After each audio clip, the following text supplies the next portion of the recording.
Doctor Who's 8th season sees the Doctor firmly ensconced in the unit lab, tinkering and experimenting to his heart's content, with the Brigadier, his two... All right, ladies and gentlemen, so we are going to start in a little while. So let me talk with Brayton for a bit, just deal with this standby screen, and we will be there in a little bit. Okay.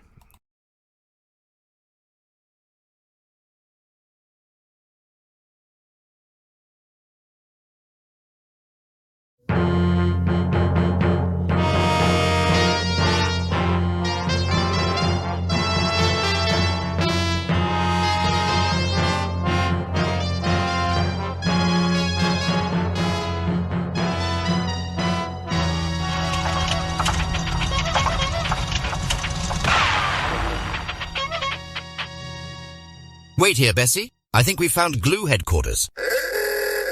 Just turn on the radio or something until I get back.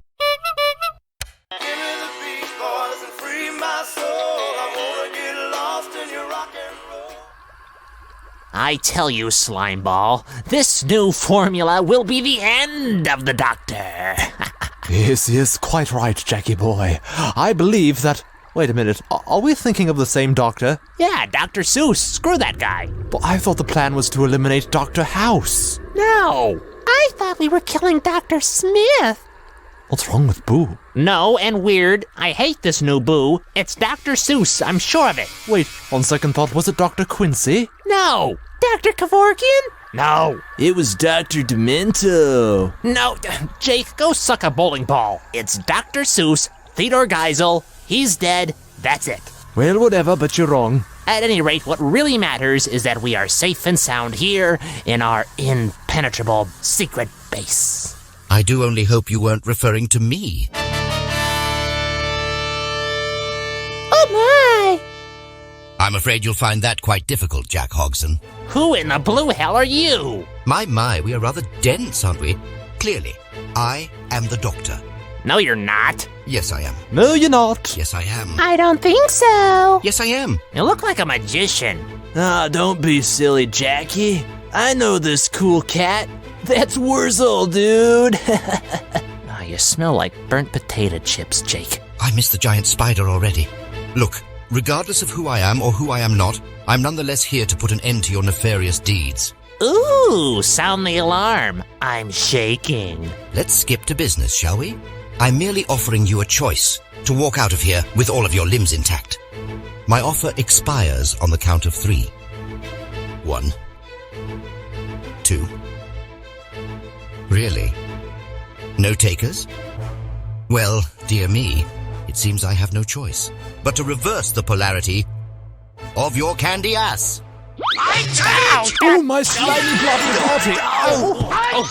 Don't hit me! I'm too stoned and inebriated to form articulate offense.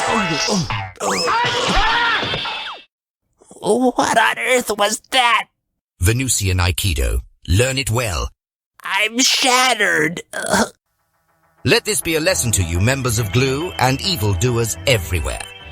Don't fuck with Alfred's daddy.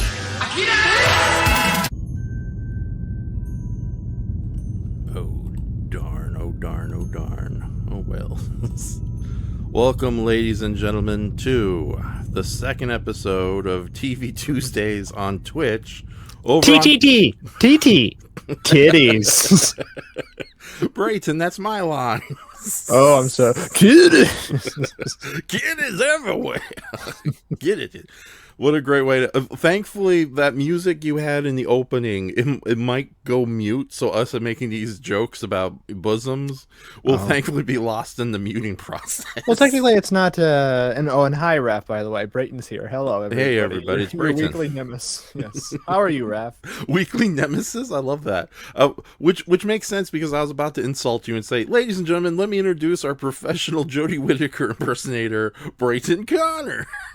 Oh, dear. We'll Time Lord for food. Oh. Thank you. Poor Jodie.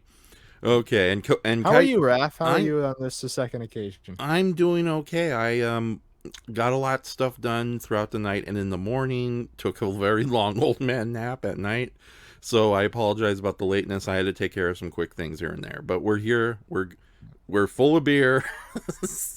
And we're ready to watch The Time Warrior with John Partry. Now, that little audio play... Oh, and quick shout out to Kaiju Commander. Of all the doctors to pick a fight with, Hoxton picked the one who knows martial arts and works with the military. 99.9% of the time, the third doctor chooses violence. Yes. Yeah, it's funny. Yeah, you know, John Partry is probably the most openly violent doctor. Which is great, because, you know, he's standing up for the AARP community. Yeah. Yeah, he was around for quite a long time, right? And he was the doctor at an advanced age. Yeah, well, that's the thing. I think he's one of those actors who looked way older than he actually was. Kind of like William Hartnell. Okay, yeah.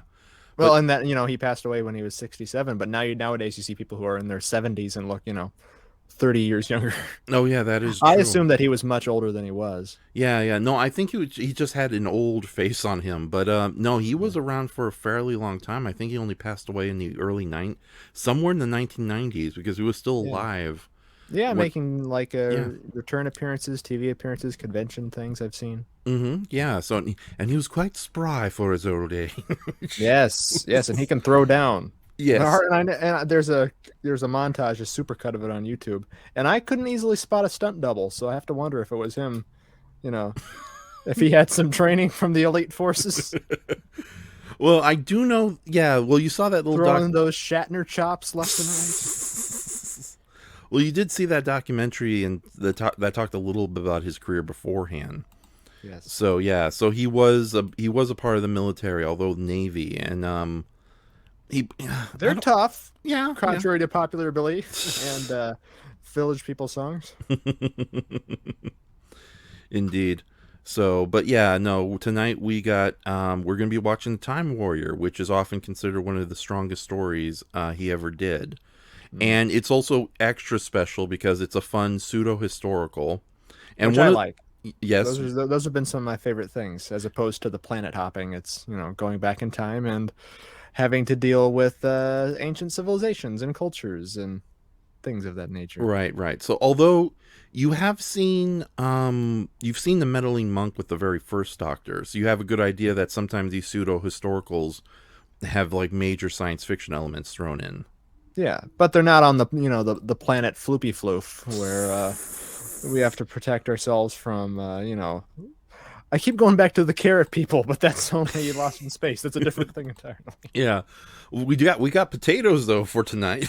Yes, moldy Mr. Potato Head. No, I gotta save that for the right time. Indeed, you guys can't see it, but in the private chat. Oh, and Goji Shay is here. He says, "Hey wee." Okay, he wee. Okay, that's all right. He's gone mad. Pee-wee? Yes. And also, just to let you know, because these, just to let you know, Brayton, these streams, because they're archived for a few days after the fact, I get a lot of views from people who watch afterwards, because our Blues Brothers live watch, it's over 137 views now. Oh my God. Yes. Oh, the pressure. The SWAT teams.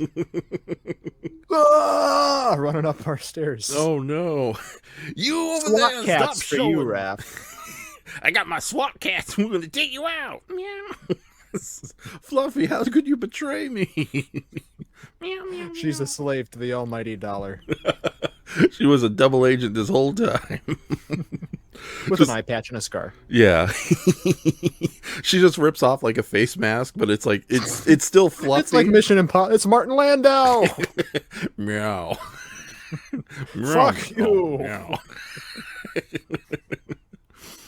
Okay, and yes, Goji Show, we made the SWAT cats joke again. But yes, we'll be watching Time Warrior. Not only is it okay, so the interesting about the Time Warrior was it was the first true pseudo-historical or historical story that Doctor Who has done in, like, I think at that point, like, almost a good 4 years, if not 5 at most. Because back during the Patrick Thornton days, the third Doctor, everyone realized that the historicals, despite being very easy and well made, very easy to make, because, you know, the BBC had all these props on standby, they weren't pulling in the same views as, say, Doctor Who versus the Quarks or the Crotons or whatever monster of the week. The croutons. Yes, the croutons. The Yeah, and I didn't make up eaters. those names. Those are real Doctor Who villains we have yet to see return. For I don't various doubt reasons. it. Yeah, I'm not doubting it. I'm not saying you made them up, but I'm saying you take a lot of inspiration from the name. Did they have like a group in charge of naming these things over there, or who usually came up with these very interesting monikers? depends on the writers, but I do realize the monster stories were way more popular than the pseudo historicals, and eventually a lot of those pseudo historicals were phased out for just pure science fiction fluff. Although every once in a while you got stories that science fiction stuff happened in a historical period, but very lightly. This was the first one that, as hilariously as producer, script editor Terrence Dick says, we were pulled kicking and screaming in medieval times, because the writer of this story, Robert Holmes, who is a legend. Not to be confused with Rupert Holmes, Yes. who wrote the Pina Colada song. One of my favorite guilty pleasure songs. Yeah, That and Cheeseburger in Paradise go neck to neck with each other. I've never heard of Cheeseburger in Paradise, but yeah, yeah. Pina Colada is a great song because it actually has a really cool narrative. Although I know some people are very cynical about the song because it's about two people who are about to cheat on each other and then they reunite. It's like, okay, that's... Well, and it's subject of one of the greatest MST3K host segments of all time, where it's one of those just tangent, veering off discussions that where the robots have questions of, whether this relationship was doomed to begin with. Yes, and it's funny too because you can tell a Doctor Who fan when they throw in Doctor Who references, and Mystery Science Theater has a lot of them. Oh yes. Yeah. So, and it is. I like those moments where they'll bicker amongst each other in their nerdy voices, like, Oh no, it was a Thursday with the third Doctor, and I think they were at the planet with the pirates and the thing, and the no. Yeah. So, or it's like there was like one episode where I think it was the Sinister Urge where somebody went into a phone booth and like I think it was like into the TARDIS, and all the other characters like what? Nothing. Yeah. And of course our little thing that occurred in our Jagger episode. Oh yeah, that too. So yeah, because the Pirate Planet was the first story of Doctor Who I ever introduced you to, didn't I? Well, I had seen Genesis of the Daleks before I knew you. Okay. That was like my only exposure ever to it. Okay. And then you and I watched the Pirate Planet, followed by City of Death. Yeah. Yes. Okay. But what a way to start. Yes, but you've been on a binge with the very first Doctor. I have sort of dedicated myself at my own pace to watch everything I can, or as much as I care to. Yes, but so this is kind of breaking my chronological approach to that. well, we have a time machine, Brayton, so we're gonna be okay. It's all fluid. Yes. Okay, but yeah, this story was written by Robert Holmes, who is a legend of Doctor Who. He wrote a lot of the best stories in Tom Baker's era. And Robert Holmes is known for his kind of very playful, dark humor. So you get a little bit of that with this with the characters we'll be meeting in this story. This was the first real historical story they did in again 4 to 5 years, maybe even longer than that. Because again, the pure historical stories of Patrick Thornton were getting a little stale, and kids weren't enjoying it. The ratings would always drop. So they decided just to do nothing but sci-fi invasion stories, and that kind of resulted... we got a lot of cool monsters during the second Doctor's era, but it also resulted in, he's trapped in another base, and oh no, the Cybermen are attacking for the 18th time this year. So yeah, we got little problems like that. Granted, there are some good Doctor Who stories during that era, but it got a little stale. And also, how many dark periods would you say were there in Doctor Who across the entire run? Because it seems kind of like the quality ebbs and flows. Well, I can only really say not counting the wilderness years where there was nothing Doctor Who related going on from 1989 all the way up to 2005. TV movie notwithstanding, there's 3 dark periods within the show's history. Because for the most part, Doctor Who had fairly good ratings all the way up until the latter era of Tom Baker's era of time. That's when a lot of industrial action, aka strikes at the BBC, and just economic problems all around affected the show majorly. And the ratings really went down during Tom Baker's final couple of seasons. Or final season, I should say. And then the second dark period was when... I think the controller of BBC at the time, I forgot his first name, but Grade, He really hated Doctor Who, and him and his cronies really tried their best to get it off air, which of course led to basically an 18-month hiatus. The Trial of the Time Lord season, which was, kind of a bad idea, even though there's some endearing performances and stories in that season. A terrible charity song created to save Doctor Who. I'm imagining We Are the World, but everybody's dressed as their favorite doctor. You're not far off. It's that bad. Something tells me that Bruce Springsteen is a big Colin Baker fan. So yeah, and of course it ended infamously with Colin Baker unfortunately getting fired, and him in the episode without him knowing. That'd be funny. No. After Trial of the Time Lord ended, the BBC, it's like, well, you did okay, but we want to fire Collins. Oh. Yeah, and then the last dark period. I don't want to go. Too bad. Kick, boot onto the curb. Falls out of the TARDIS to his doom. Rolls down a hill because he's roly poly. I'll be back in audio play. Curse you. Okay, so Goji Shea says Colin Baker really did get screwed over, unfortunately. Yeah, the story of Colin Baker is pretty sad, but he's been, like I said, Colin Baker has done so many audio plays that technically he's the longest serving doctor, even more so than poor Tom Baker, if you consider outside media a thing. But the last and final dark period of Doctor Who was the last seasons with Sylvester McCoy, where they really tried their best to try to uplift the series with the better stories, but by that point nobody was watching. Grade, who was running BBC, kept giving Doctor Who really crappy scheduling, including putting up against EastEnders and Coronation Street, which were like the biggest soap operas of the age. So yeah, and eventually the show got quietly canceled or quote unquote put on hiatus during from 1990 all the way up to 2005. And Goji Shea, RC says, arguably Jodie Whittaker's seasons were the latest dark period.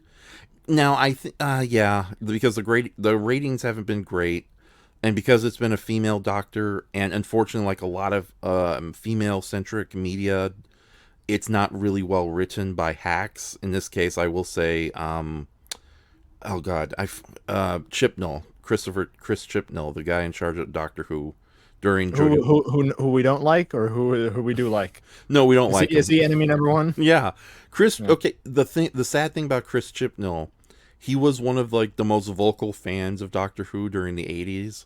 Like infamously, he went on like live morning talk shows and like just basically told the producers off, like your show sucks.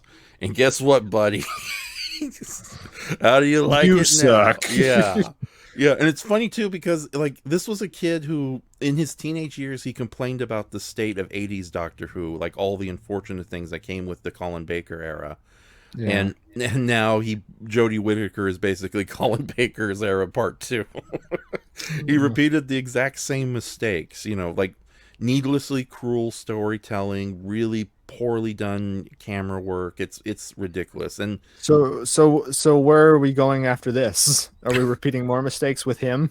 No. Thankfully, here's the funny thing: Chris Chibnall is gone. It's like, they I think he pretty much got fired quietly. Well, yeah, but that's what I'm asking. Are we repeating more mistakes with this new guy from a new generation of people complaining about what Chris Chibnall did? It's a vicious cycle. That's okay. So I don't think so, but it's weird. They're bringing back the people who brought back Doctor Who in 2005, the same producers, the same writers. Uh-huh. So I think it's sort of a desperate attempt to try to get the audiences back and on board with Doctor Who. But also there seems to be some controversy, like the reason David Tennant's coming back as a temporary 14th Doctor. Just to kind of ease in all the old fans again. It feels like nostalgia baiting, but even more so, it's been criticized. It feels like they're trying to get back all the Doctor Who fans who were not happy there was a girl and her cooties in charge. Sort of appeasing the worst of the fan base. Yeah, exactly. And while I'm excited to hear that the next... Kind of like the Luke Skywalker thing, or kind of like all of Rise of Skywalker, of how that was sort of course correction and an apology for the unpopular decisions. Yes. No, you hit it on the nail there. So, and granted, I'm excited because apparently we're getting a lot of like lesser known but still beloved villains and monsters coming back for this anniversary season. You know, with Neil Patrick Harris playing the Celestial Toymaker and Meep the Beep being a major villain. Who imagine E.T. if he was secretly Hitler. Can you say that name again? Meep the Beep. Oh God. You know what this reminds me of? You've seen the live performance of the Doctor Who Pigs in Space crossover? No, okay, I've seen footage of it. Beeper. Yeah. Or Beaker. Yeah. Beaker. You must be destroyed. Hiya! Thank you. Oh my God! Can we have a new series of John Pertwee just karate chopping Muppets? Sure, I'll be them flying off their puppeteers' hands. So the Miss Piggy John Pertwee battle is going to be legendary. Oh my God! It will be like a Dragon Ball battle. It'll take him 18 episodes just to get it finished. But what you said Shay was here earlier, and he's a fellow Doctor Who fan, right? So before we start, do you want to ask him very quickly to briefly put a blurb there what he how he got into it? Yes. Or has he mentioned that before? No, he has not. He does have a question for you though, and for me a little bit. Okay. But I will end Goji Shay, share how you got into Doctor Who and we'll read it. It doesn't matter how long it will be. But he says, did Red Dwarf make any Doctor Who references? And you've seen Red Dwarf more so than I have. Yeah, I can't well, again, maybe because I haven't seen Doctor Who, occasionally I wouldn't know what would be a reference and what wouldn't be. But there are like a few references, I think, to TARDISes and things of that nature. They're kind of good about not putting it like all on the surface, though, like not directly making Star Trek references or things like that. Yeah. But there are parallels, I know, to that series. Like we watched The Guardian of Forever, and they have a similar thing with an episode called Time Slides, where he steps into a thing and can interact with various, stock footage history type pieces. So there probably are a lot more references to episodes I just haven't seen. There's things like, Talkie Toaster is kind of like K9, but a lot more sarcastic and annoying. You have the sweepers on the ship, which are, benevolent Dalek-looking type of things with like an antenna eye. But like whatever references are there are probably more, over my head at this point, just because I'm not versed in the Whoniverse. What do you people call it? I think the Whoniverse. Yeah, Whoniverse is something that often gets thrown around. Okay. All right. Yeah, but no, it's the only I've seen some documentaries and some retrospectives, but I've never seen Red Dwarf proper, and that's probably something we're going to do on a night like this. But with that said, yeah, I have seen memes where there is sort of a TARDIS just buried in the background here and there. Sort of like how you said Tom Servo made cameos in Star Wars or something. Okay. Very loosely connected. Tom Servo made a cameo in a very popular fan film for Star Wars called Troops, which was a parody of Cops. But he did make numerous cameos in Star Trek Voyager. Oh, wow. Yes. Okay. As like there's several instances in episodes like on the screens, the little images that pop up on the screens of like Tom Servo's used robot parts as a thing. And then there's an image of Tom Servo on like a data pad where he's in his full glory there. And it's like a blink and you miss it type thing. You have to put there's screen caps out there, but yeah, everything's connected, as we've said numerous times before. Yeah, it is honestly cute when they do little weird references like that. And as you saw with the opening with G.L.U.E, I try throwing as many comedy references as possible. But at the same time, how annoying do you think it gets after a while? I think if you just feel bloated and it can be a little too inside baseball, it can be inaccessible to people. You have to do it smartly. Okay, weave your own. It's not fan service, but weave your own things that tickle your titter or something. To go back to that. More cleverly in there, your references, right? Because it can also feel like you're just ripping, a thing off if you're not bringing something new to it. Now that is true. So, Yeah, and it's like, oh, hold on. By the way, I shared the links with you, both through your Facebook and through here, the private chat here. So I think we'll be okay. I've got the episodes. Yeah. Okay, excellent. And hold on, I'm going to open one of the episodes and just start setting things up. Ah, no, John Partry, not now. Okay, I'm going to put it at 45%, so you can still hear the episode, but you can also hear us too. So, okay. All right. We're good. I got the first episode ready to go. And if you're willing, Brayton, after we're done watching the 4 episodes, would you like to watch the half-an-hour making of documentary, Beginning of the End? Yes, I wouldn't be opposed to that. Now, that is not the giant grasshopper movie. No. I will not be as open to that. Right. Yeah, it's at this point you've probably seen that one like a billion times already. So yeah, I mean, it's in the hundreds. Yes. Okay, so and Goji Shea gives us a very. He says, I first got into Doctor Who through David Tennant's time as the Doctor. I've seen all the 9th and 10th Doctor runs, only the first season of Smith's time, none of Capaldi or Whittaker's yet. As for the classic era, I've seen up to Davison's run. Okay, so you've pretty much seen the unofficial golden age of Doctor Who, Goji Shea. So, and Capaldi, I really do like Capaldi a lot, but I think his final season is the strongest, unfortunately. And Whittaker, she has a couple of gems here, and I think her performance isn't half bad, but she's betrayed by the writing and some of the terrible creative decisions of Chris Chibnall. And I really do mean Chris Chibnall, because usually Doctor Who is written by so many different people that it's hard to pick one or two people to blame. But Chris Chibnall has been so drenched, for lack of a better term, in the writing process that I don't even think the guest writers have had full credit on any of their scripts. So it's pretty ridiculous. So, yeah. But we're going to watch some good Doctor Who, apparently. I thought we could more bitch for a little while longer about what you have grudges against and what I haven't seen. Well, it's funny. Okay, so Chris Chibnall, he really pooped. He's Doctor Who. Just again, another frame of reference for me. He's Doctor Who's Alex Kurtzman. Is that a fair comparison? Yes. Because Alex Kurtzman also likewise was a nerdy, annoying fan who'd go on television appearances and stuff. Yeah, and does a terrible job at writing and doing anything with intelligence. So it's like I think I kind of. And I hate him and his children. Yeah. I want them all dead, damn it! No, I'm just kidding. Okay, I want the house burnt to the ground. I want him dead. Yeah, okay, to be fair, we've had like a really creepy thing where we talk about celebrities we like and they end up dead, but whenever we talk about people we hate or generally dislike, they end up living forever. So I think Alex Kurtzman will be okay if we start making fun of him. So, but no, between Chris Chibnall and Alex Kurtzman, I think Alex Kurtzman kind of annoys me even more.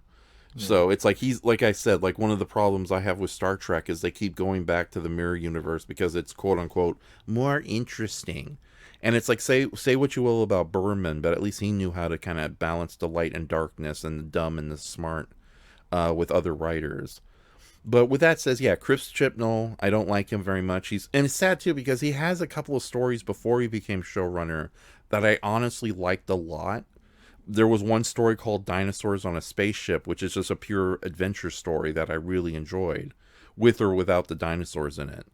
But another person I really don't like from Doctor Who's era is probably Eric Sayward, and he was the script editor for Doctor Who from Peter Davison's run all the way up to Colin Baker. And Eric Sayward, it's sad because he's similar to Chris Chibnall. He's needlessly cruel with his writing decisions. And unlike Chris Chibnall, though, Eric Sayward, I think, had a hard-on for like massive body counts in each and every one of his story. It's like I was joking with you. It's like in an episode of Murder She Wrote, Murder She Wrote.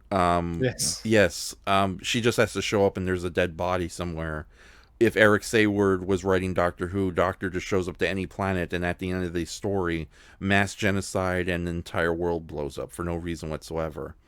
And it gets pretty. I think it sounds like he's got some deep-rooted issues there. He's sort of placating through his work. I know. And sadly, even after Eric Sayward left Doctor Who, there was still a lot of problems with the body count. It's like, what is it? Like, there was a story called Dragonfire, which is an interesting premise because it's basically a treasure hunt for an ancient treasure on board what is basically an intergalactic mall. And I was enjoying the story very much, but then all of a sudden they just, all the background extras are all shoved into a spaceship almost like unceremoniously and just blown up in outer space, babies and children included. And it's like, I don't know, there seems to be this thing in science fiction where if you're on an alien civilization, go crazy with a death count. It's like, especially when you because like, they don't have souls. yeah. Sadly, yes. It's like, it's funny, you hear interviews with comic book writers and movie producers who talk about Krypton and Superman movies, and it's like, oh, we want to just blow that bitch up and move on with the story. Who cares about the Kryptonians? Yeah. It's like, dude, this is at least like Batman's dead parents get at least some respect in interviews. But yeah, it is kind of pretty sad in that regard. So, but other than that, it's been mostly smooth sailing with Doctor Who. Okay. Do you have any last questions before we start the episode proper? No, I think we got it all out of our system. Okay. And I think I asked you in our botched attempt to do this earlier in the week. So there's nothing I need to know that I didn't learn already through that documentary going into this from a story perspective. This sort of is a whole new thing. Yeah, nothing. Like there's no lead in. Yeah, nothing you need to know. But for the people in the audience who don't know Doctor Who, I will briefly say that during this time with John Partry, they wanted to save a lot more money because constantly having the second Doctor, Patrick Thornton, go to like futuristic military bases and other planets, it really kind of sucked the budget, so to speak. So the idea was that they wanted to kind of rein in Doctor Who a little bit. So that's why they decided to follow the Quatermass method of having the Doctor trapped on Earth and dealing with various alien and mad scientist threats. And for the most part, despite the limitations, the first two seasons of John Partry's era has some of the strongest Doctor Who stories ever made. You know, like Inferno and the Aton stories. You know, the evil mannequin monsters. But it also kind of led to like I said, there's definitely some sort of campiness going on. So especially during when Jo Grant was the companion, she was a little too cutesy wootsy for her 60s. Like she was almost a hippie character. In fact, Jo Grant is basically Jake Tanaka to John Partry's Jack Oxon. Oh, so you rip everything off? Yes, I did. So originally Jake Tanaka was going to be sexy and Jack Oxon was going to be sexier. Who says Jake isn't sexy? Are you really? Okay. No, but I mean, Boo. That's what I'm particularly speaking about, not myself. But Okay. Boo finds him alluring. Oh yeah, that is true. So yeah, and by the way, thank you for the funny little audio play with G.L.U.E versus. That was me again, much like the writers you mentioned, just taking out my frustration on them. Any reason, any excuse I get to bash them into oblivion. Mm-hmm.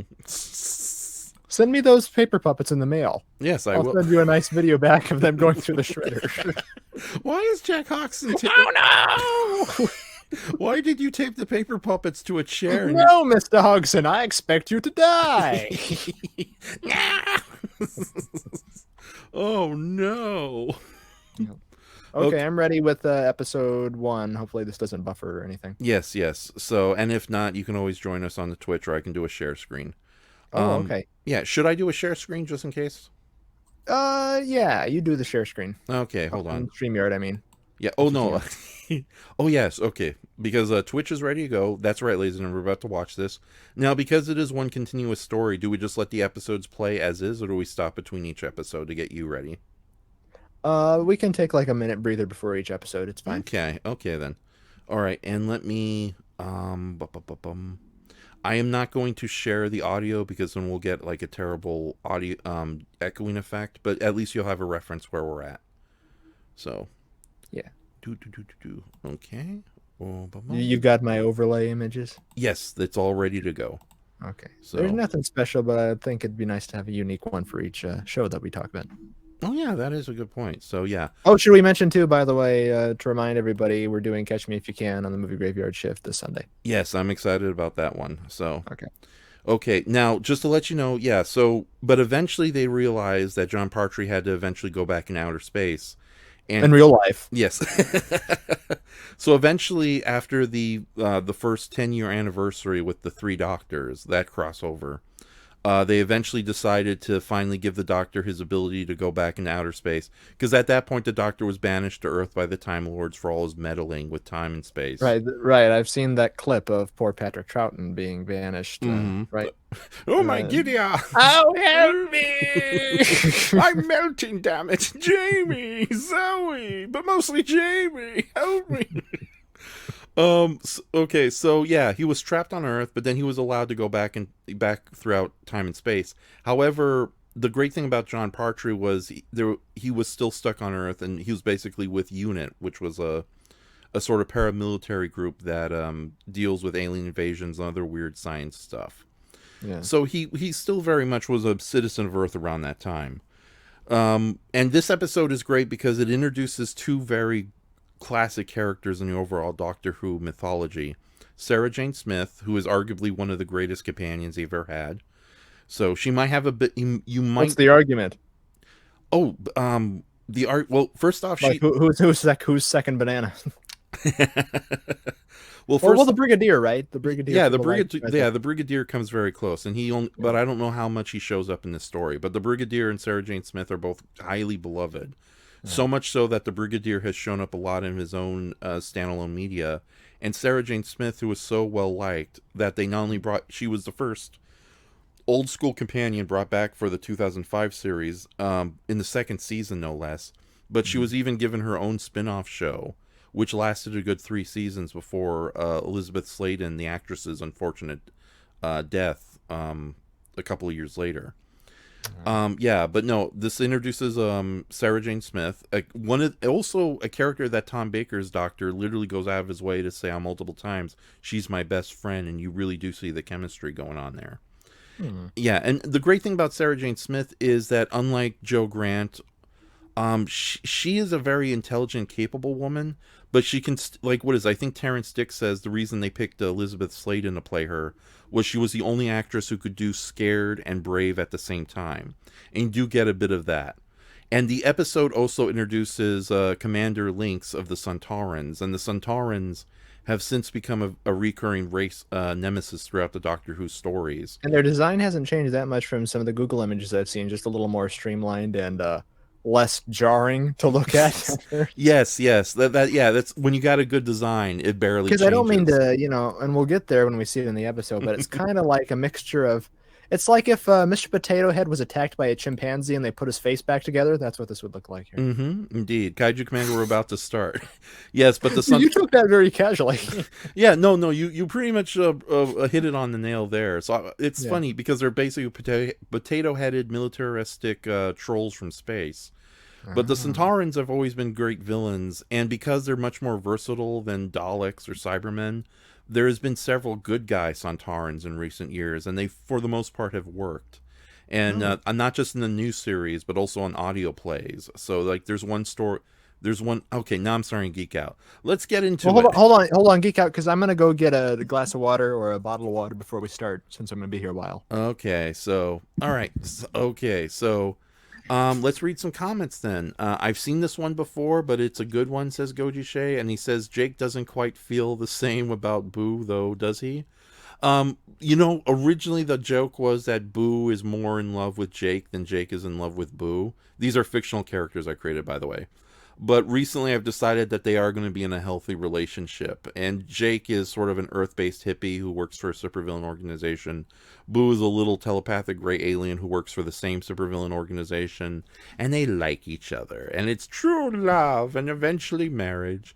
But anyways, enough about G.L.U.E. So, hey, welcome back. Yeah, I was just telling everybody that, yes, Jake and Boo are officially a couple. What? Oh, because of popular demand, Jake and Boo are officially a couple. So, well, who is your popular demand? Your imaginary friend who is a pervert?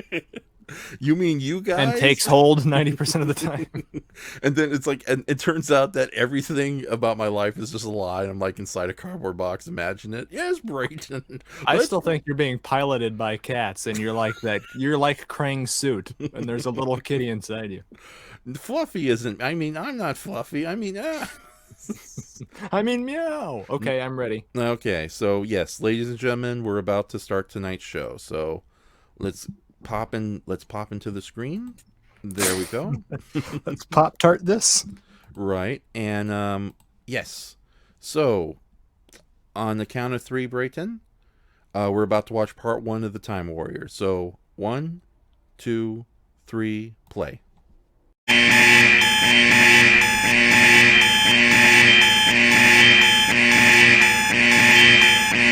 So yeah, go ahead and entertain the troops while I go take care of something. So Hold on. Okay, I will look for comments. I have to go back to the Twitch stream.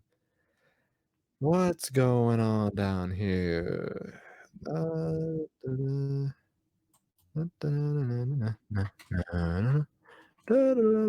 Enshohma lives at twitch.tv. He'll probably be back by the time I'm on the page.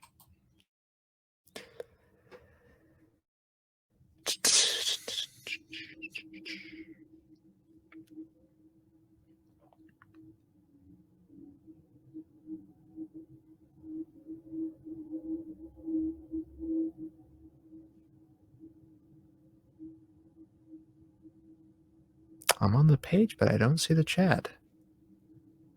Bizarre. Okay. Oh, okay. Who is saying what here?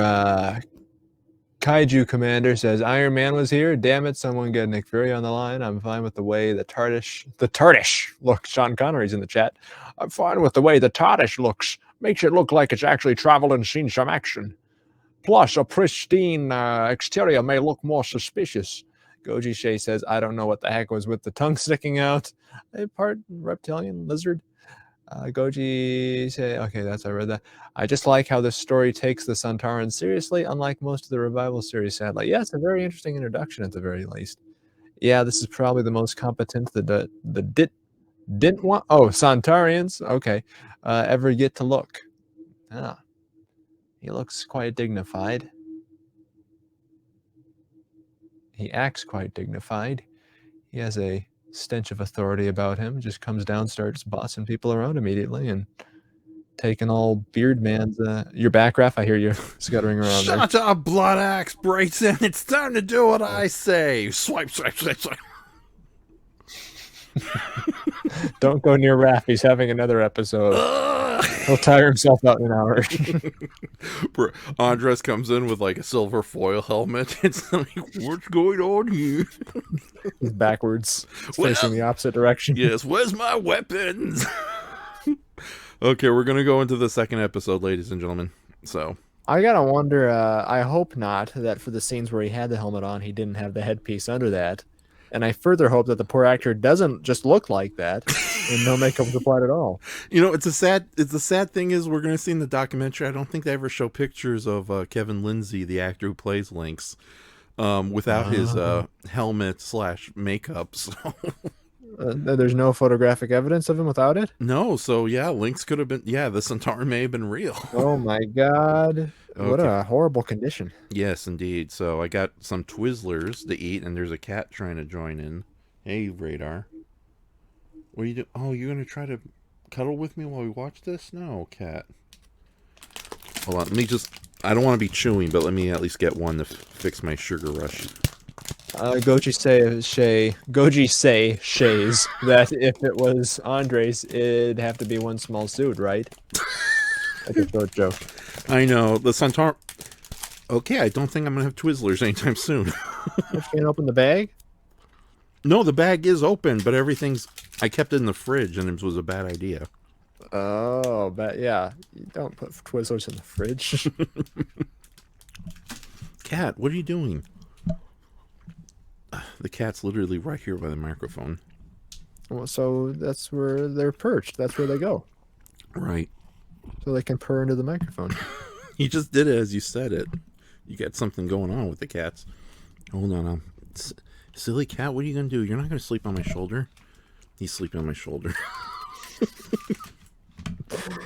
Well, I guess we know who has the pants in that household, too, don't we? Right. Okay, so this is Radar dressed up as a Centaur then. Okay, so we're going to do the second episode. So, and You got the share screen, so we don't need to. No, I'll just count us down anyways. Okay. 3, 2, 1, play. Okay, so that was the second episode. Any got to do any quick breaks, Brayton? Or are we good? Oh, I think I need a breather from all that sudden burst of action at the end. I would love that kind of came out of nowhere. Lovely, but came out of nowhere. Yeah, no, I love that just overhead shot of just the doctor just running around and beating the shit out of people. It needs to be put on a loop and turned into a screensaver. So, Goji Shea says, John Partry to his son Sheen in the time off camera. I'm sorry, Sheen. No, it's all right, Dad. No, I'm sorry, Sheen. What? Oh, God, Dad. That rings. Well, thank you for taking the low road for us. Yes, exactly. It's so sad. You could take so much facial acting from old sci-fi shows and just add like terrible noises to it. I've done that with those Raymond Burr scenes in '85. Oh my goodness! I've made him toot occasionally. At the right, you got to have comedic timing with that though. Mm-hmm. When you sneak one in there, just like in real life. And Kaiju Commander says death by rubbish is still more dignified than what they did to the doc and the Timeless Child. Oh yeah, that. Don't ask about the Timeless Child, Brayton. You've got a good 35 years before you get to that one. Hey Raph, what's the Timeless Child all about? No. Yeah. I activate my robot knight and just have him slowly kill me to death. Ah! Chop, chop, chop, chop. Okay, so ready for the second episode? Third episode? Yes. Okay, then. Whatever number episodes. How many are there? There's 4 episodes altogether. Okay. We're zipping right through. All right. Yeah. So, yeah, that's the thing. When a Doctor Who story is good, it doesn't feel like a bore. So. No, it's pretty well paced so far. Yes, indeed. And I'll be honest, I'm actually enjoying the dialogue a lot. It's like, I know it's sort of highfalutin, campy medieval times dialogue, but it's a lot better than what's usually done on modern television. Like you said, if this was a Game of Thrones, it'd be like, "For the you whingeling buckethead." Now time for Iron Gron to show his Iron Gron. Thank you. Yes. Okay, so here we go. Part 3 of The Time Warrior in 3, 2, 1, play. David Dacre. Yeah, David Dacre. Yeah, I'm just gonna go ahead and skip to the very end. Oh yeah, because it's the same bastarding people. Is that right? Like they have one crew to work on a whole story. Yes, they do. Okay. So it's not like the different people come in between lunch breaks. No. So it's like when I used to make backup copies on my DVDs of Doctor Who, I would sometimes just kind of edit out the credit sequences just to kind of save room. So no time for the people who put all their blood, sweat, and tears in. I'll keep the cast around, but after they're gone, it's like, okay, I know you directed this, I know you did the catering, bada bing, bada boom. Okay, so you want to take a rest period, or you just want to head into the last episode? Oh, hold on. Let me break for a minute and get a swig of water. I get to open this because I've been so riveted. Yes. Okay, then let me just go to the main card and check out the comments. Okay. Okay, so go. It's becoming a Herculean effort for you to open a bottle of water. I need muscle mass. Right now, you know how Santaran feels in the horrible gravity of Earth. I know. Give me a trash bin to put on my head. Yes. Sorry, I made that joke about him pooping in his own helmet. I couldn't help it. Santarans are efficient creatures. We don't need toilets. That's why he's all brown. Hey, we have backup diapers. Okay, so Kaiju Commander says during the part where Lynx beats the shit out of Iron Gron, he says, "Mess with the best, die like the rest, Iron Gron." And then it's like, then he says, "Never doubt the Docs and Vice." And Gron isn't used to being bested in contests of brutalness, I see. Okay. And Goji Shea says, monorail. So yeah, guys, thank you for joining us. We're almost done here. We might, after the serial is over, me and Brayton might watch one last feature, the half-an-hour making of documentary on this one, which is pretty entertaining. I was thinking of maybe playing Built for War, which is a documentary about the Centaurans in general. But it's kind of a nerdy slog, so we'll see if that ends up on the docket or not. So, and besides, Okay. yeah. Oh, okay. Did you get your water already? Yes. Okay. I have it right here. I needed a long break from my long arm to go get it. Like Captain Sinbad's. Okay, so you ready for the last episode? I am ready for the stunning conclusion. Indeed. There better be a all-out, battle here, Raf, or else. It's funny. I wish you guys lived nearby because it's you and Andres, because it would be great to make like a short 5-minute film where it's like you're John Partry, Andres is Lynx, and you just have a kung fu battle, and we like do all this elaborate editing and explosions. Oh, yeah, I'd be up for smacking Andres around a little bit. We'll Because probably both be in bandages and with severe trauma by the end of the night. But yeah, because I've never done my own stunts to that. Well, no, you know what? Take it back. That stupid G-Fest video we did, where Patrick and Andrew and I punched each other around. We did our own stunt work there. Yeah, I'm surprised you guys didn't actually hurt each other. You're kind of used to pulling your punches. No, it was very much timidness on my part not to actually brain Patrick in the head with a book. So I was extra careful. Okay, so I'm not going to do this. I was going to ask you a question, but no, I'm not going to do this to you. All right. Okay, so you ready? Yes. Okay, so here's the final part of The Time Warrior, starring me, Lynx, Toadface incarnate. Yes, it's a very heavy thing on my face, Doctor. A chocolate-covered potato of warfare. What's that? Remember that old commercial with the chocolate guy who women would eat pieces of him as he'd go, about his business? Yes. Remember that? Yes. Yeah. So it's, I'm being devoured by the female species. Help me. This is not as charming as I predicted. All right, go ahead, play. Okay, so 3, 2, 1, play. Mm-hmm. Okay, I'm going to pause before the documentaries start. Okay, ladies and gentlemen, there we go. We did it. The Time Warrior. That was a lovely introduction. You're welcome. I'm glad you enjoyed that. Yeah, it is generally considered one of the best stories from John Partry's era. Yeah. Yeah, so like you said, you enjoyed the... Yeah, what did you enjoy about it again? Well, like I said, I like the villain and his cat hissing tantrums. And interesting design that is, how we were describing Adam Driver as peculiarly attractive, and same thing with Matt Smith. Uh-huh. It's a similar kind of thing here. He's slightly better looking than them. Well, are you talking about John Partry or the Centauran? The Centauran. Okay. Yeah. Where it's like a really sort of thing to look at first, but also very intriguing in its simplicity. Yeah, to be honest, I think the redesigns of the Centaurans in 2007 were really good, because the makeups are a lot stronger and the characters are made a little more coherent looking. So, although I know some people kind of prefer the older, uglier Centaurans, and they kind of... Well, like we said here too, this might just be the real guy's face. Yeah. We never see. Yeah, if we do end up watching the documentary in a little bit, yeah, they don't show Kevin Lindsay's face whatsoever. So, isn't it funny to think that all the... Is he like? Is it one of those sort of I don't want to be shown things where it's like he's a black silhouette? Because then you can probably tell by the size of the head in the silhouette that his voice has been disguised to protect his identity. Yeah. The old gag that all the monsters on TV show are real, but they need jobs. Yeah. It's kind of like little people and Christmas elves, It's something you hate to do, but it's the only way you're going to get any work. Kevin Lindsay, a man with a gigantic alien head, goes to work at the Bee. Why can't I ever play a romantic lead? I have 14 pecs. That's attractive enough. All. I've got a lot to offer. Okay, so, and what did you think of Sarah Jane Smith and the Doctor himself?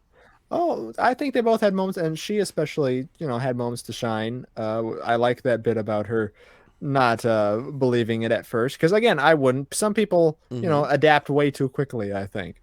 And there was a necessary, even though we never got to see her immediate reaction to the inside of the TARDIS, right? She just sort of pops in and pops out. Yeah. Stowing away. But Yeah, and how long does she continue with him after this? Until the end of his run? Because I know this is sort of later. Yeah, well, this was John Partry's final season, but she stuck Yeah. around with Tom Baker for I think at least 2 more seasons. Yeah. If not, I think she's been around for 3 to 4 seasons. Is So- that the longest companion? Yeah, I think. Well, actually, that's a good question. Who would be the longest companion? Yeah, I think it was Sarah Jane Smith who was the longest running companion. So because everyone else was just under 3 seasons, and I think Sarah lasted a good 4 seasons. And of course, back then they had way more episodes to deal with, so she made a bigger impact than just 13 one-hour episodes, like a lot of modern companions. Yeah. So, but yeah, let me quickly read some comments here. Kaiju Commander says, "Damn it! Now I'm always going to imagine the inside of Amazon warehouses looking like the inside of a medieval castle full of cranky Sontaran supervisors." Says Yes, Kaiju. and torture devices in case they don't operate right. Right. So, and then Kaiju Commander says, "When Lynx get killed by the Green Arrow, no, why couldn't it have been Batman?" Because the CW can't do a good Batman. Oh, snap. How do you like them apples? Yeah, Batman's always either in silhouettes or he's dead and evil. Yeah. Was Gotham on the CW? No, Or no, that was NBC, right? No, Gotham was on Fox. And Fox, okay. to be fair, as much as I find Gotham to be ridiculous, I'll give the show some props for actually kind of going there in the imagination and production design side. But I was going to say that shows Batman was a 12-year-old little boy Yeah, indeed. And we in a don't spirit Halloween costume. Yeah, we don't see him until the last 5 minutes of the whole series. So, but they did pretty. They did pretty okay on most of the villains. But that's for the Gotham conversation another night. Yes, So I think this villain was pretty okay too. yes, no. It's the great thing about the Sontarans is this episode alone instantly makes an impression with the public, and when they were very fortunate because when Tom Baker had his first season. There was 2 episodes they needed to fill up, so they made a quick story. It's like, we'll just bring back the Sontarans. Kevin Lindsay's still around. We'll just make a quick story with that. So the Sontarans were fairly easy to bring back, not like the Cybermen or the Daleks, because, as you know, Daleks are gigantic roly-poly costumes. Well, now, do we ever see, because this one it's just one guy who shows up in the forest. Do we ever see more than one? We don't. Do they have the budget for that many heads? No, we finally saw like a platoon of Sontarans with the Invasion of Time, a 6-parter from way later in Tom Baker's era. So when they could afford 6 different monster costumes, but it was only until like the Sontaran Stratagem in 2007 did we finally see a full-blown Dalek army. So yeah, and I know that the recent story with Jodie Whittaker, I think War of the Sontarans or something like that showed like a full-on giant invasion of them. So, but no, Sontarans are a lot of fun. So it's like, and there have been some good guys to Sontarans too for good and ill. So yeah, no, I really do like him a lot as a villain. And if I was not so tall, I'd probably cosplay as one. Because I could imagine making the head easily out of paper mache and cardboard. Yeah, that's always your solution until it comes down to nut cutting time and you have to glue things the night of. Yeah, I can make like if I find like a really good silver jumpsuit, I could easily be like a Cyberman. I'd be a big Cyberman. Well, I mean, look how easy Mark pulled it off. Oh yeah, I'm a Cyberman. Yeah, and I think we've stated before, Crimson Weirdo very easy to slot into any of these shows as an original villain, so you don't have to worry about it. Crimson Weirdo would be easily going toe to toe with the Doctor or the Master, or who's that guy who's sort of like the Bizarro Doctor, but he's not the Master. He's sort of like the Doctor, but all of his negative qualities. Oh, the Valiard. That guy. Yeah. Yeah, who appeared in the Trial of Time. So. Okay, yeah, they need to bring back the Valiard, and the actor who plays him still alive and still kicking. I've seen clips. I haven't seen what he appears in, but he looks neat. Yeah, but no, the Valiard is a very interesting character. So, but yeah, no, I really hope that this upcoming anniversary season they bring back a lot more like obscure villains, because that seems to be the rumors. Don't set yourself up for disappointment, Raf. I know. I just, when they, yeah, you're right. It's like, what's the most especially cool thing they've done for a anniversary? Oh my goodness. I think all things considering, I think the 5 Doctors was like the most ambitious, but Oh my god! Because they did their best to bring back all the doctors and to give them all their little moments in the sun to shine. Sadly, the producers at the time, and this was around 1985, the five doctors, they were afraid that the doctors should not have any introduction with one another, so they don't meet until the last episode. Day of the Doctor, though, I think is probably a much more satisfying crossover, and that was in 2016, I think. And that's when David Tennant and Matt Smith co-starred with John Hurt. So, yeah, and that's a pretty fun story in its own right, but John Hurt's really the one that kind of brings it all together. And just as a guest star, John Hurt was such a big name in both British cinema and just, science fiction in general. That's a big get. Yeah, him playing this one-off doctor, definitely, because they couldn't get a particular actor to reprise his role as a doctor. So, yeah, John Hurt really kind of knocked it out of the ballpark. Is that the most, and I know it's different, probably different local notoriety over there, or national notoriety, but over here, John Hurt's a big thing. Is that like the most notable actor to show up in Doctor Who, like pre-Doctor Who? Yes, I think... because like that'd be like getting Roddy McDowell or something, where people like all over the world know who he is and have seen him. Mm-hmm. So it's sort of hold on, let me ask more about John Hurt. I'm sorry to turn this into a John Hurt podcast, but I like the guy and I'm interested. Every podcast should become a John Hurt podcast. I think it hurts, but it hurts so good. Hey. How did they get John Hurt? They just asked him and he said, "Oh, okay." Yes. Well, okay. So the funny thing is that John Hurt's always been kind of on the back burner as being a possible doctor since the 80s. Oh, is that right? Yes. But they always went with somebody else. But no, originally the plan was they wanted to bring back Christopher Eccleston, who played the Ninth Doctor. And during that time, Christopher Eccleston was going through a lot of personal stuff. And he's still not happy to this day with the way the BBC itself treated him. Because it's a whole complicated story, but thankfully Christopher Eccleston isn't completely away from being Doctor Who. He's hit the audio plays hard, and he's starting to come up on Colin Baker as far as stories are concerned. Oh, that we can all strive for that. Yeah. So since they couldn't get Christopher Eccleston, they knew they had to do something really special. So they came up with the idea of the War Doctor, who was a previously unseen doctor who battled in the terrifying Time War, which is a major thing of the new series.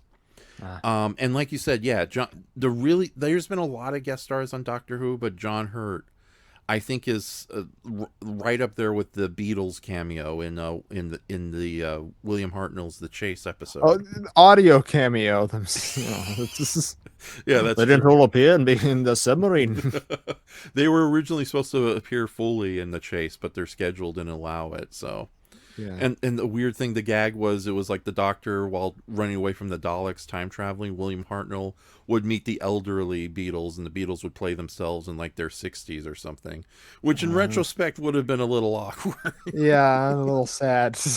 Yeah, it's like Jim Belushi's little skit. It's like, all the other Saturday Night Live members died long before I did. Oh, John Belushi, right? John Belushi, yeah. Now I dance on their graves. But yeah, so they got John Hurt, and John Hurt, like, thankfully, he really hits it out of the ballpark with his portrayal as the War Doctor. So yeah, it's a really good special. And to be honest, though, now thinking about it, the honest to goodness 50th anniversary, they had three major specials. There was Adventure in Time and Space, which we already watched on the movie Graveyard Shift. The Five-ish Doctors reboot, which was sort of like a little independent made-on-video thing where some of the recent Doctors got to kind of play around and pretend to be themselves as actors, desperately trying to get in the 50th anniversary. It's very funny, but it's so dense with references, it's kind of a hard one to get into. Yeah. It's like you got to watch all the Doctor Who's before you can get all the gags. Okay, and then of course there's a lot of homework. Yes, The Day of the Doctor, which is a pretty good feature-length special that even aired in theaters around the world all at the same time. So, and they also had a bunch of other specials around the same time. They even, for a brief period, aired some of the classic stories on BBC America, complete with new kind of narration, new linking spots telling about who these doctors were in their era. So, Oh. Yeah, so I think they really did go all out with the 50th anniversary. So, but And no, this year will be a what? 60th. A big, yes, well, a big point and laugh fest for poor Jodie Whittaker. Yeah. Again, I feel so sorry for Jodie Whittaker. It's just she kind of got the short end of the stick, similar to what happened with Colin Baker. And sadly, like I said, like a lot of modern media that stars women, it's poorly written by male hacks. So, Yes, but who unfortunately, are trying to think like women while yeah, writing. yeah, or And, just and when they do that, they sort of write down. yeah. It's like, what is it? Like a lot of people say that Wonder Woman 84 was a bad movie because it starred a woman. No, it was a bad movie because it was just a badly written movie. Period. It was basically Batman Forever minus the camp. So, Yeah.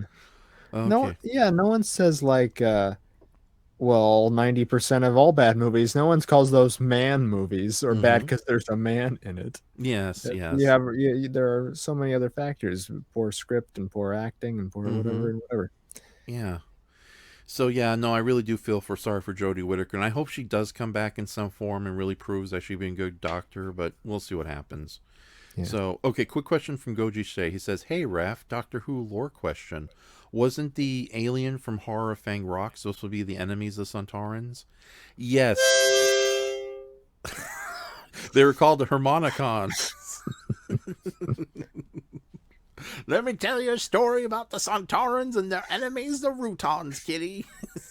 Yes, by Brayton. Yes. Our war with the Braytons have failed. Our improv comedy skills are pathetic. And you cut to all of us doing a line dance or something. They're too campy. Yeah. Okay, so in Horror of Fang Rock, which is a Tom Baker story, that one features the Routons, who are the mortal enemies of Centaurans.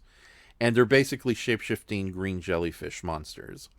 Ew. Yeah, so so it's kind of it's weird how the jellyfishes are able to outsmart Centaurans. Okay, so and going down the list, we got somebody new to the chat. What about the X007 Tim Dalton or Peter Cushing? I didn't. Who's this new person? I can't see the name. I'm so far away from the conscript. Okay, there's a reference to Doctor Who if I ever saw one, or Tron if anything. I was not aware of Timothy Dalton as Doctor Who. Yeah, I know Timothy Dalton played a evil Time Lord, but in one of the recent specials. I guess, is that right? Yeah, I guess he was a big get too. But yeah, there is the Peter Cushing Doctor as well. Who? Yes, we've had that. I think we had that conversation on the botch stream last couple days ago. I like Peter Cushing. I have not seen those movies. Yeah, but I imagine the flair that he brings to it is good and fitting of the character, even if the character is not written like the character. Mm-hmm. Indeed. So, but yeah. So, wow, God, what else do we? Oh yeah, and Kaiju Commander says, I don't mind the makeup for the newer Centaurans. I just prefer how the old show treated them better as an actual threat.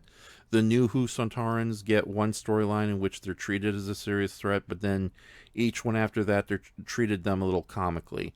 Yeah, the comedy with some of the good guy Centaurans is a little bad, so. Oh well, but that's a story for another time. So, yes, and we did just another time, Lord. Yeah, I mean, this is sort of a casual series of ours, and we can reuse shows. I'd like to see more. Mm-hmm. Yes, we can continue the Doctor Who discussions. Yeah, no, the great thing about Doctor Who is, the old school Doctor Who at least, you can skip around and just see some of the better storylines. But no, what you're doing, Brayton, you're doing the man's work, because you're actually trying to do your best to watch these episodes in order. Whereas, well, I'd like to, again, as I've said many times before, Doctor Who is something I've always really wanted to love more than I liked, or more than I really in my heart liked. Because I like the idea, I like the whole concept and construct of the show, and I want to give it the old college try. I've warmed up to it, especially in this past year or so, and I think it'd be interesting for me as a novice to see it that way, just so I get the whole picture and can kind of see for myself how it evolved and changed and devolved in some cases over the decades. Yeah, and like I said, you're pretty much good until you get to Tom Baker's last two final seasons, and then it's kind of downhill from there.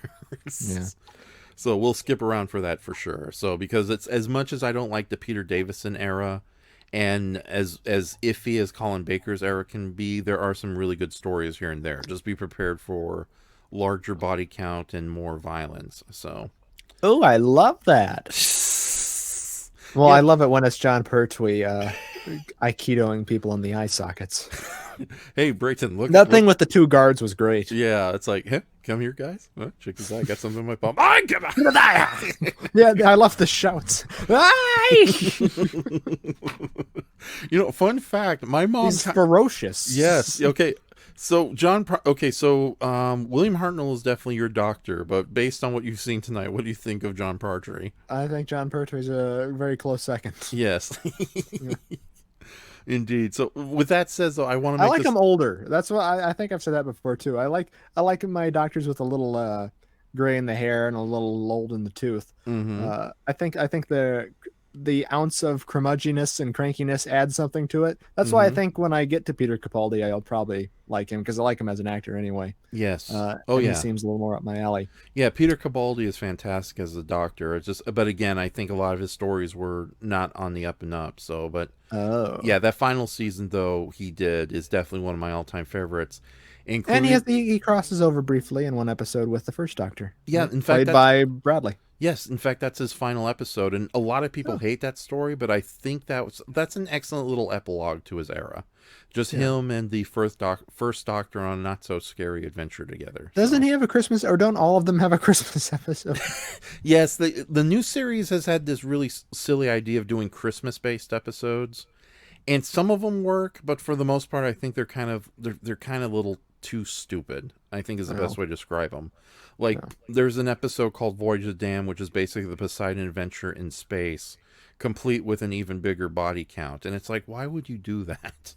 Yeah, I don't want to see Shelley Winters die again. Oh, you get 2 Shelley Winters for the price of 1. Well, that's kind of leading me in with false promises there. Yeah. I don't mean by Shelley Winters, I mean plump characters. Yeah. Poor Shelley Winters, she deserves better than our mockery. So Excellent swimmer.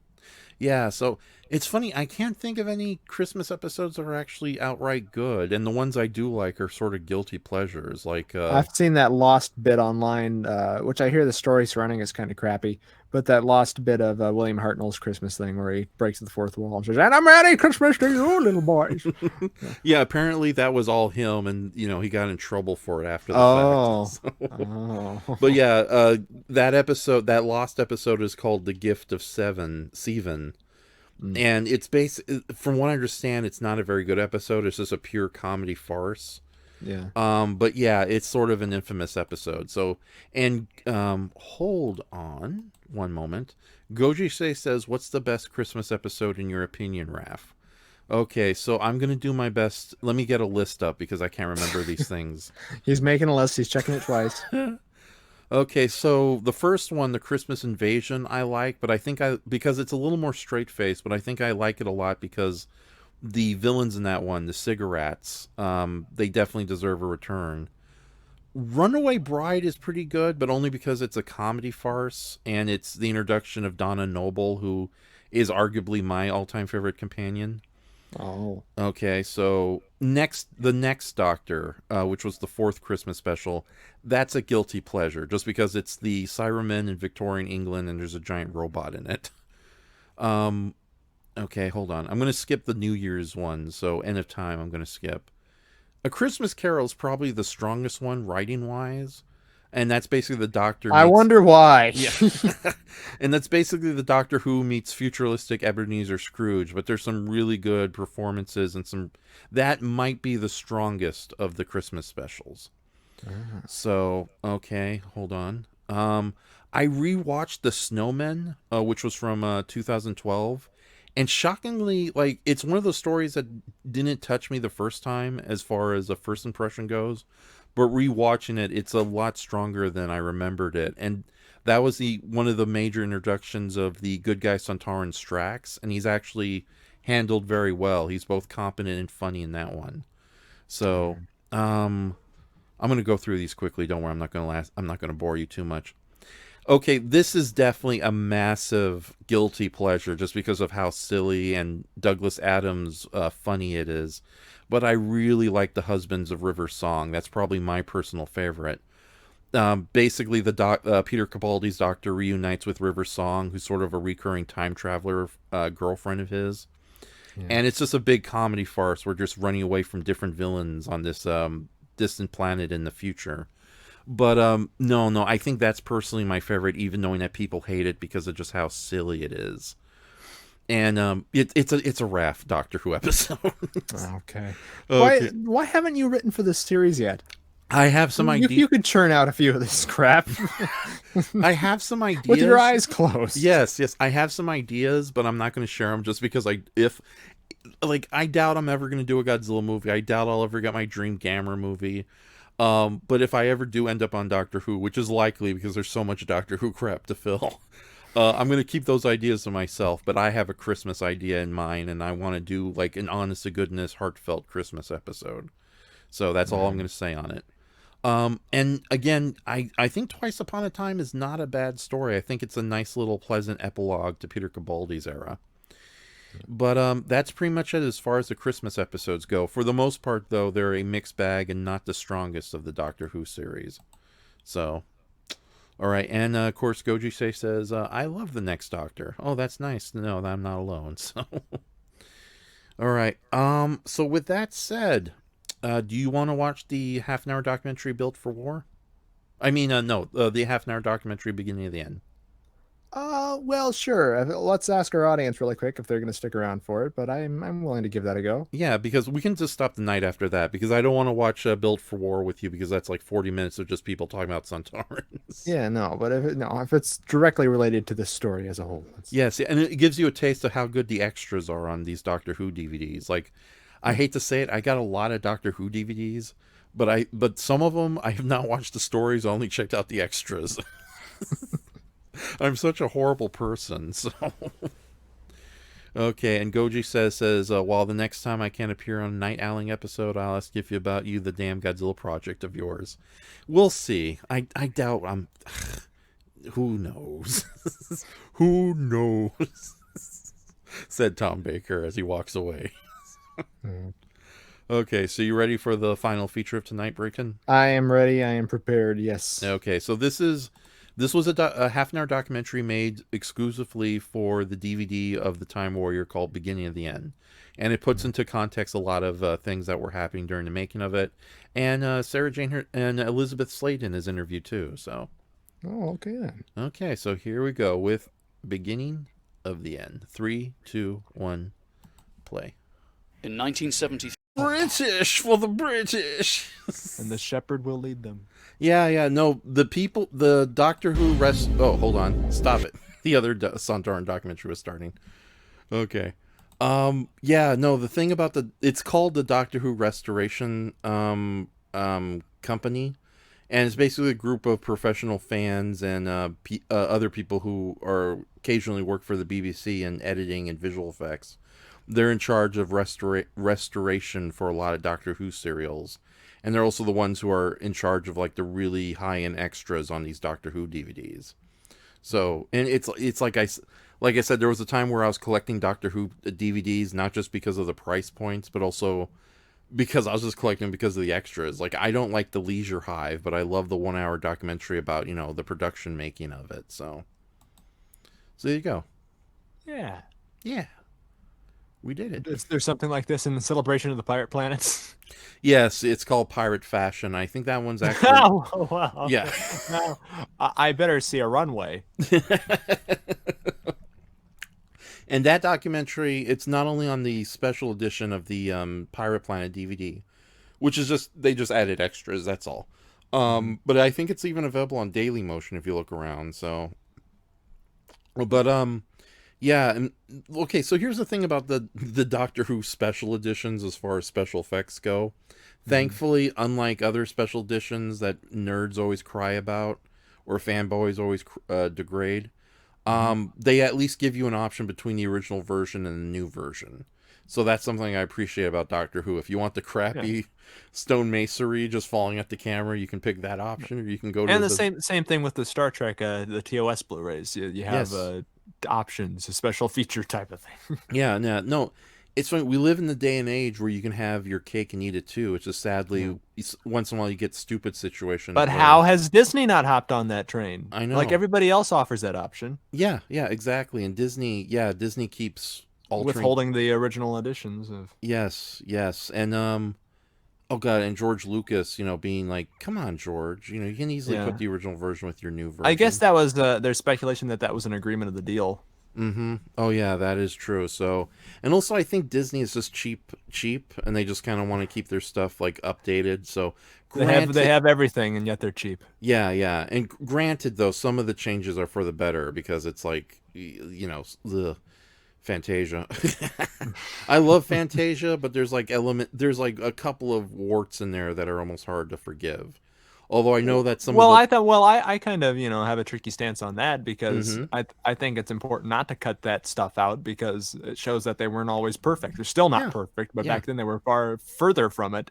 So I don't, are you talking about from an animation standpoint or just the visually insensitive stuff? The visually insensitive stuff. Animation wise, it's fantastic. Yeah. But I just think it's kind of important to. There have been disclaimers and stuff that they'd put up on editions of cartoons, but. I think it's important that they let those warts remain. Oh yeah. No, some of the better Disney DVDs, however rare and few they are, they do include the original versions, the original uncut versions with the slightly more cleaned up ones. Unfortunately, Disney is about trying to get money with family audiences, so they always go with the cheaper, better, easier option, so to speak. Not the better option, I should say.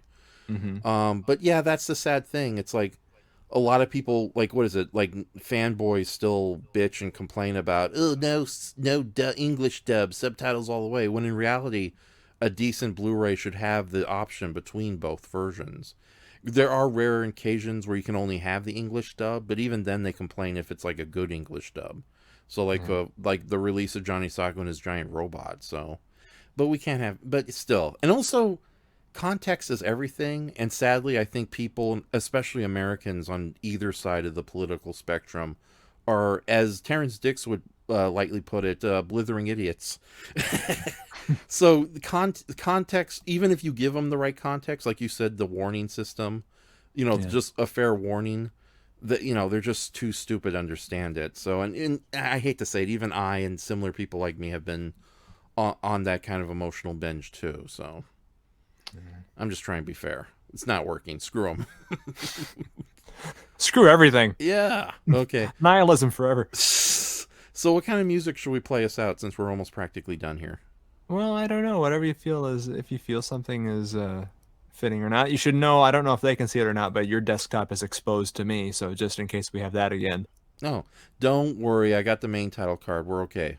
So, okay.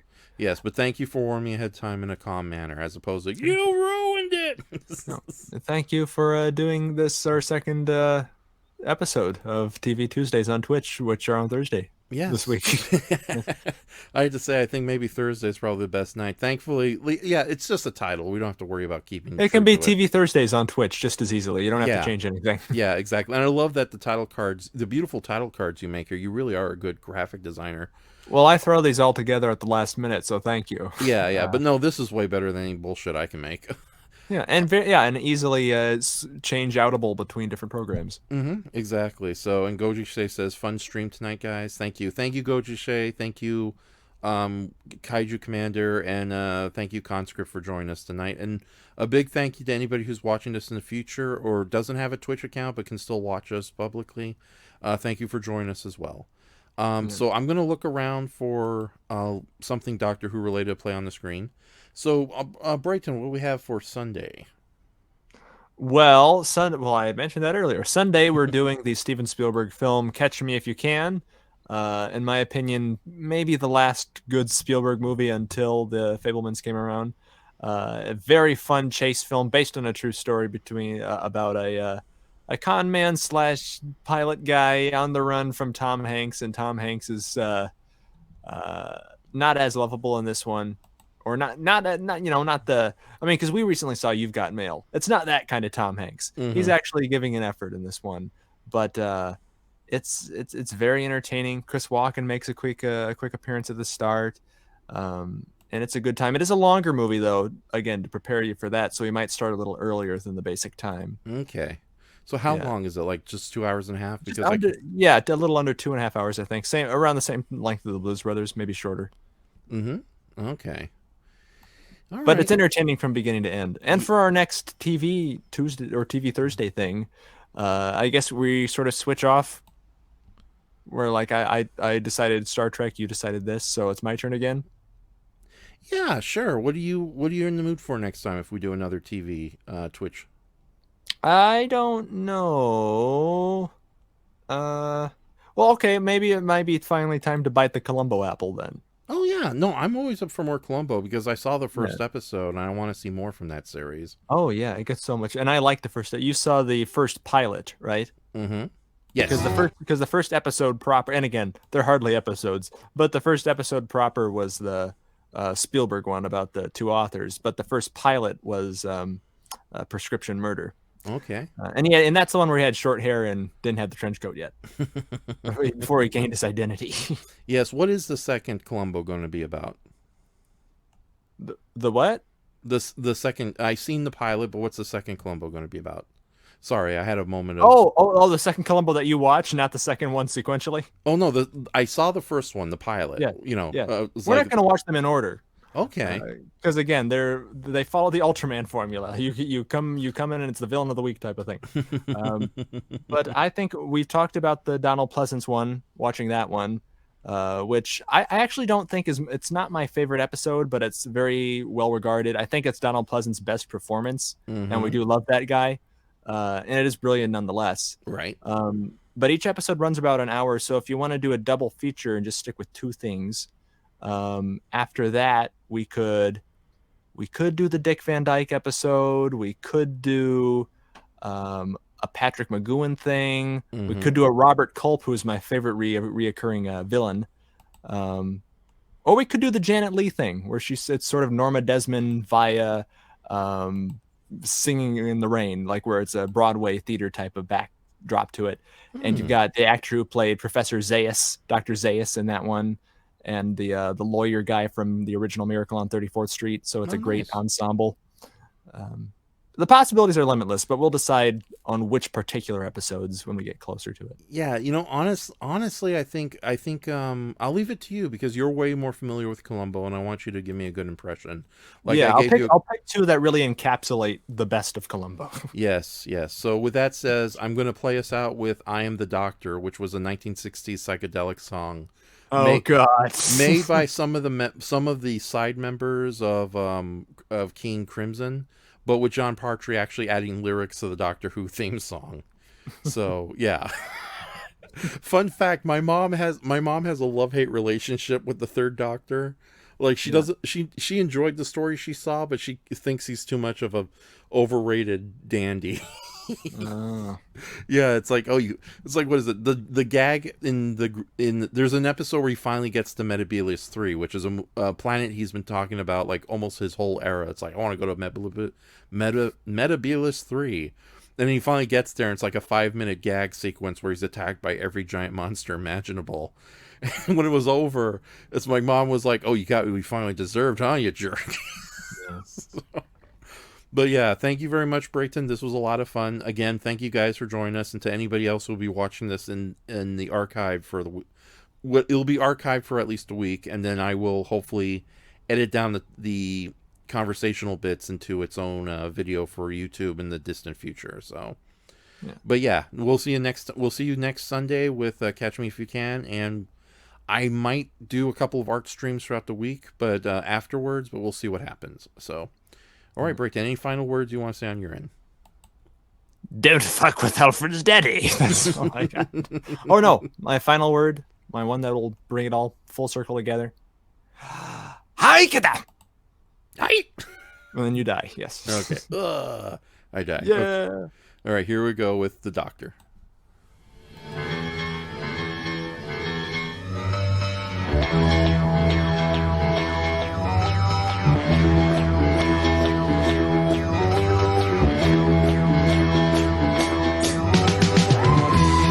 across the void beyond the mind, the empty space that circles time, I see where others stumble blind to seek a truth they never find. Eternal wisdom is my guide. I am the Doctor. Through cosmic waste the TARDIS flies to taste the secret source of life. A presence science can't deny exists within, outside, behind the latitude of human minds. I am the Doctor. My voyage dissects the course of time. Who knows, you say, but are you right? Who searches deep to find the light that glows so darkly in the night? Toward that point, I guide my flight. As fingers move to end mankind, metallic teeth begin their grind. With sword of truth, I turn to fight the satanic powers of the night. Is your faith before your mind? Know me. Am I the Doctor?